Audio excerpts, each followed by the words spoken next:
am heading to a place called Dodowa, but I'm not really going into that town. So where this lady lives, I don't really know the name of the town, but it's on Dodowa Road. Very interesting lady, and her name is Canita. So we've been interviewing people that have been living in the country for 27 years, 9 years, you know, they've spent quite an amount of time to be here. But this lady is quite new, and I'm interested in knowing how she has comfortably integrated into our society.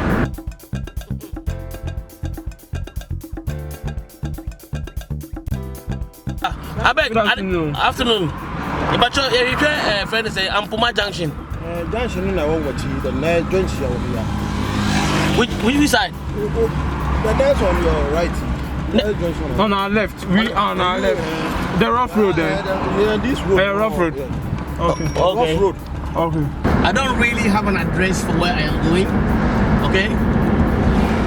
And that's always been the case in Ghana. You don't really have an address. You have names of places that you're gonna use, so we might get lost a little bit. But you know, it's part of the story. You always get lost here, but you finally find it. It's going to be very simple, straightforward, catchy, and interesting. ZOH TV is right here with the madam, all the way from Colorado, Canita. How are you? I'm doing good. How are you? I'm cool. Well, this place is a bit interesting to me because I have never come really to this side of the town before. So what made you to come and live in this area? Well, I was first staying with some folks who were in this area, and then after I moved out and got my own place, I liked the area so much I just stayed in the area. So where were you living first? In Yarifa, closer to the Aburi highway, but now where I'm at is called East Yarifa. See, what I'd like to know first is to give me your full name. Carnita Groves. Canita? Groves. Do you have any Ghanaian name yet? Abana. Abina what? Abana. I was born on Tuesday, so I'm Abana. Viewers, you know, we you know, they name everybody in Ghana according to the days of the week. So when you get here, we give you a name. So born on Tuesday, she's called Abina. We just have to find another surname for you. Oh, okay. See, I've been working with some brothers, and these brothers have been on what we call DNA ancestry search. I just want to ask you a little bit of question whether you've done anything like that before coming to Africa. Yeah, I have. I did a DNA search with my mother's mitochondria DNA, which gave me a 100% match of the Yoruba that are currently living in Nigeria. Oh, so you're a Yoruba woman? And then my father told me that his people come from Madagascar. Okay. And my mother's mother told me that her husband, my mother's father, my grandfather, that his people also come from Madagascar. Okay, so now we're saying that you are Mother Africa. Madagascar plus Yoruba mix living in Ghana. So viewers, we still keep going with the story, man. I want to know, I'm so curious about what motivated you to come to Africa. The story that we're talking about here now, ancestors were taken away from this place over 500 years now. And to see people coming back, sisters and brothers coming back to Africa, for me, it's interesting, it's weird, it's strange feeling to see the offsprings coming back again. What motivated you to come back to Africa?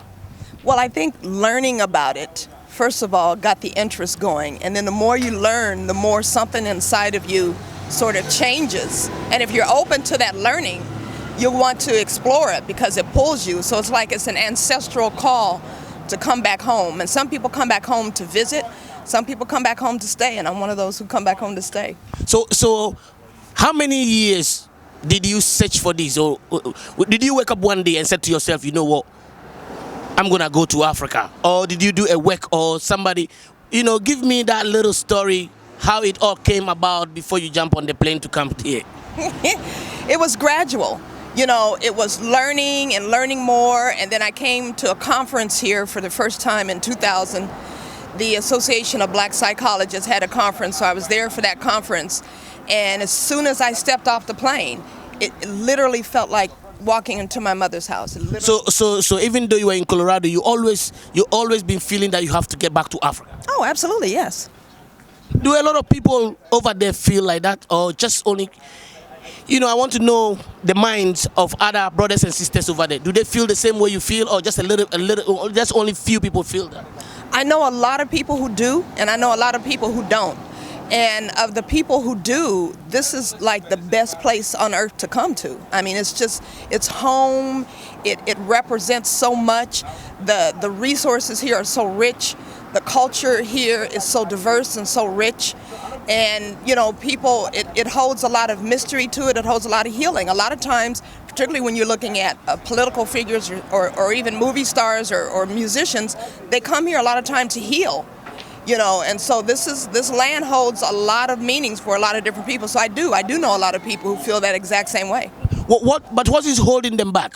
Even though they feel the same way to come to Africa, there's something holding them back. Because as for me, when I observe, I see more sisters coming back than more brothers coming back. When I say that, you understand what I mean? You see more women that have come and try to stay. But the guys, when they come, they don't stay much and then they disappear. So there's more sisters staying than more brothers staying. What is that? Well, it's a complex process. For some people, it's economics. For some people, it's social.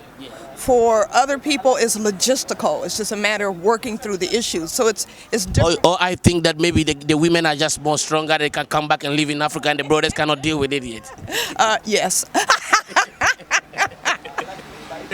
But seriously, it's just complex. And I think in some ways it's easier for women to come here. We find our energy and our rhythm with this place and with doing things like this, I think, a little bit more easily than men do. Okay. So when you landed in Ghana first time in Africa, how did you feel? In love. I absolutely fell in love with Ghana, 100%. I'm here for almost 2 years now. I absolutely love it. Love it, love it, love it. Will you like to go to Nigeria one day? Oh, of course. Nigeria and Madagascar. Yes. You would like to go to the Yoruba people and get to Madagascar? Absolutely. Oh, you have a long journey to go, man. I do. You see, what a lot of people don't know is they think Africa is a country. A lot of people don't know that Africa is a continent with about 54 countries and other islands around it. So if you come to Africa and you want to get around and, travel around, it's not an easy journey. You move from one country to another, and it is big. So we are in Ghana now, and we are speaking. To get from here to Madagascar, we're talking about maybe 6-7 hours by flight. Do you get it? So you know that we are not living in a tiny villages running around naked and stuff like that. That's not what we're talking about. Canita, tell me a story. What is your profession? What do you do? My profession is psychology. I'm a private practice psychotherapist. So I work with people to help them sort out psychological and emotional and spiritual problems. And my subspecialty is psychonutrition. I help people understand how what they eat affects their mind and their thinking. And then I'm also a personal trainer. So I teach at the neighborhood gym here, Pilates and weightlifting and a little bit of stretching and stair step. Okay, good, man. Good. Well, the thing is, I have to come to you to break down some of the stuff. Psychonutrition, psychotherapy, psycho something that I don't know. Well, my slogan is, it helps to have someone to talk to. Yeah. And as a social scientist, it really is important for people to be able to just sort of work through things on a professional level with a scientific backing and a spiritual foundation to help people put things together and to do it in a safe place. This is the future. I love ZOH TV. When you decided to come to Africa and you make that decision that you come in here and you come in to live and you told your family and people in the USA, what was their reaction? Not very many people were happy. Why? Well, some people genuinely were going to be sad to see me go. But some people, I think, were just uninformed about Ghana itself, and so they thought it was a dangerous place to be. As always, they always think this place is dangerous. But is it dangerous? No, no, no. You haven't been eaten by the lion yet? No, and I haven't been gored by rhinoceros and, you know, coiled around by giant snakes. So I thought maybe you jump on the back of a crocodile when you just arrive at the airport.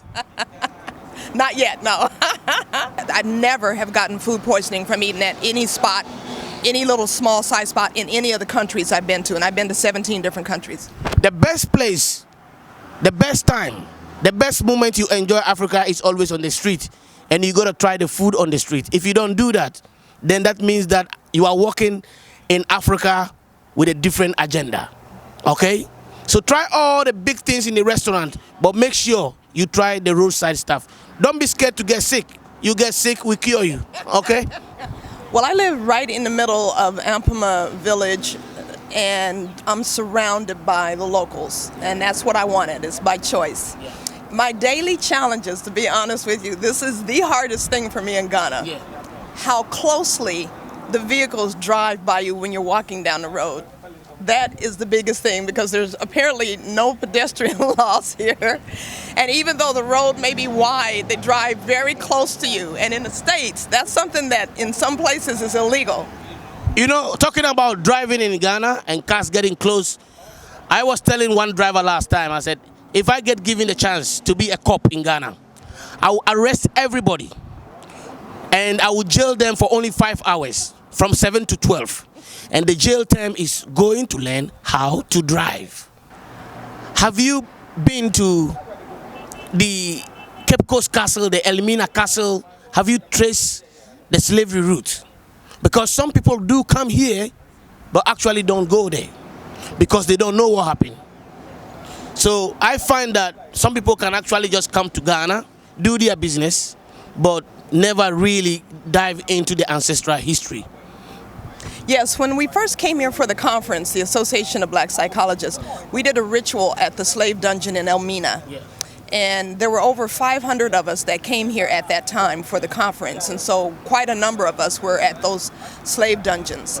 And we did a ritual, and it was very, very powerful because we came back through the door of no return. Okay.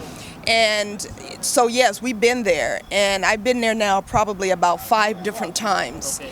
And each time I go, I just cry. It's very difficult. Yeah. Do you know that some people actually think this is a fictional story? Yes, I've heard of that. And some people think that it never really happened, and it can never happen. I've even heard that there are some Ghanaians who believe that African Americans don't exist, that they believe that that story was made up to console them and comfort them. So because the people who were enslaved, they didn't believe that anybody could survive that kind of atrocity. Yeah. So I've even met people who thought that there's no such thing as African Americans. You see, ZOH TV, out of Ghana, out of Africa, it's international. The story we are covering is deep. It's a big education for you and me to learn our ancestral roots. Are you going to permanently stay in Ghana, or you are planning to move back again to Colorado? Definitely not moving back to anywhere in the States. I just love it here, and this is home. And there's a lot of disbelief about why could somebody love Ghana. It's like, why not love it? People are loving Ghana and coming to Ghana for the same reasons that people love to go anywhere. And so it's not necessary to vilify this place or to otherwise discredit it. Yeah. This is a place that a lot of people love being at. And so it makes sense that not only for folks who were born and raised here, Okay. but for people who, like myself, were stolen from here, Yeah. that we would want to come back, and that it's a very enjoyable place to be for a lot of reasons. Yeah. Well, a lot of people say things because they're on camera. So they're on camera and they want to say things that are politically correct and very polite or whatever. I'm very sincere on and off camera when I say that this is a really good place to, if for no other reason, come and visit. Come check it out. Come see. Come experience it for yourself. Give yourself permission to do something different. Give yourself permission to satisfy that curiosity, to do something with that internal longing, that ancestral longing that's centuries old. It's in the DNA. Yeah. Yeah. Thank you very much. I think I'm gonna cut everything short. And I'll be back with you again another time.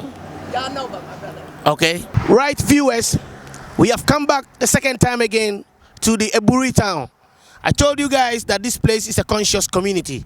And I'm standing right in front of the late Nesta Bob Marley's wife studio. The Tough Gong studio that you used to know about in Jamaica apparently was moved down to Ghana. The story is, should we go in there and interview Bob Marley's ex-wife, Rita Marley? Should we go in there? That is the next thing you need to watch out for. Right, ZOH TV, we go everywhere. We want to tell a real story, and therefore we drive around the country and we find people that have come back from the Caribbean land, from Brazil, from America, from Europe, back to Africa, and looking for their ancestral root and have settled down here.